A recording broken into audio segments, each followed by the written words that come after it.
তারা দুজন একে অপরের সাথে এমনভাবে থাকত যেন তারা একটি জুটি। ছেলেটি সেই মেয়েটিকে ভীষণ ভালোবাসত, তবুও তারা কখনো সেই সীমা অতিক্রম করেনি, শুধু এই কারণ ছেলেটির শেষ পর্যায়ের ক্যান্সার ছিল এবং সে জানত তার কাছে বেশি সময় নেই। একদিন মেয়েটি খুব খারাপভাবে কাঁদছিল। সে সব সময়ের মতো তার কাছে এসে তাকে সান্ত্বনা দিল। তখন মেয়েটি তাকে জিজ্ঞেস করল, আমি তোমার জন্য কি করতে পারি? কিন্তু সে নিজের মনের কথা বলার বদলে শুধু এটুকুই বলল সে আশা করে মেয়েটি কোনো ভালো মানুষের সাথে বিয়ে করবে। মেয়েটি তারই বলা শর্ত অনুযায়ী একজন ডেন্টিস্টকে নিজের জীবন সঙ্গী হিসাবে বেছে নিল। যখন এই কথা ছেলেটি জানল তখন সে চুপচাপ বাথরুমে গিয়ে কেঁদে ফেলল, কারণ নিজের অসুস্থতার জন্য সে কখনো বলতে পারল না আমি তোমাকে ভালোবাসি। সে নিজেই তাকে অন্য কারো সাথে এগিয়ে যেতে বলছিল। সে নিজেই দুজনকে খেতে ডেকেছিল এবং তারপর কাজের অজুহাত দিয়ে মাঝপথে উঠে চলে গেল। কিন্তু বাইরে বের হতেই তীব্র মাথা ব্যথার কারণে সে মাটিতে পড়ে গেল। সে অজান্তেই পিছনে তাকালো। ভয় ছিল মেয়েটি যেন তার এই অবস্থা না দেখে ফেলে। ধীরে ধীরে মেয়েটি এবং ডেন্টিস্টের মধ্যে সম্পর্ক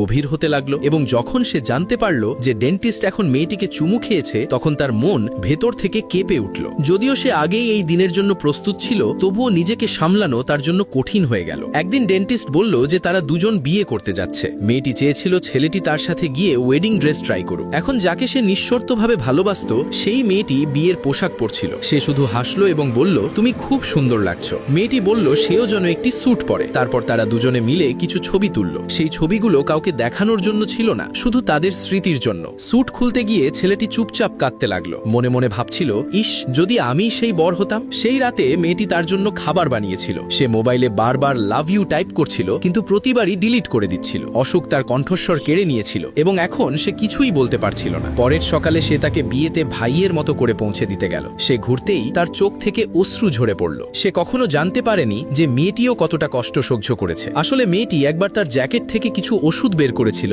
যা সে ভিটামিন ভেবে খেয়ে নিয়েছিল। কিন্তু যখন মাথা ঘুরতে শুরু করলো এবং ডাক্তারের সাথে কথা বলল তখন জানা গেল এই ওষুধগুলো উন্নত পর্যায়ের ক্যান্সারের জন্য। এটা শুনে মেয়েটি যেন স্তব্ধ হয়ে গেল। তার মনে পড়ল যখন সে তাকে জিজ্ঞেস করেছিল আমি কি করতে পারি। যদি তখন ছেলেটি বলতো আমাকে বিয়ে করে নাও, তাহলে সে এক মুহূর্তেও দেরি করত না। তার সেই দিনটাও মনে ছিল যখন ডিনারের দিন ছেলেটি হঠাৎ পড়ে গেছিল। সে তার পিছু পিছু গেছিল এবং মনে মনে ঠিক করেছিল যদি সে ফিরে তাকায় তাহলে সে দৌড়ে গিয়ে তাকে জড়িয়ে ধরবে। তার মনে ছিল যখন ছবি তোলার সময় সে লুকিয়ে কাঁদছিল তখন সেও সেই ছবিগুলো দেখে কেঁদেছিল। ডিনারের রাতে সে তাকে বহুবার নিজের অনুভূতি বলতে চেয়েছিল, কিন্তু প্রতিবারই তার চোখে জল চলে আসতো এবং সে চুপ করে যেত। এমনকি বিয়ের দিনেও তার চোখ শুধু তাকেই খুঁজছিল। প্রতি রাতে সে তার পাঠানো কণ্ঠস্বর শুনে একা একা কাঁদত। এবং যখন ছেলেটি এই পৃথিবী ছেড়ে চলে গেল কিছু সময় পরে মেয়েটিও তার পিছু পিছু চলে গেল। সারা জীবন তারা একে অপরকে হারিয়েছে, কিন্তু এবার আর কেউ তাদের আলাদা করতে পারবে না।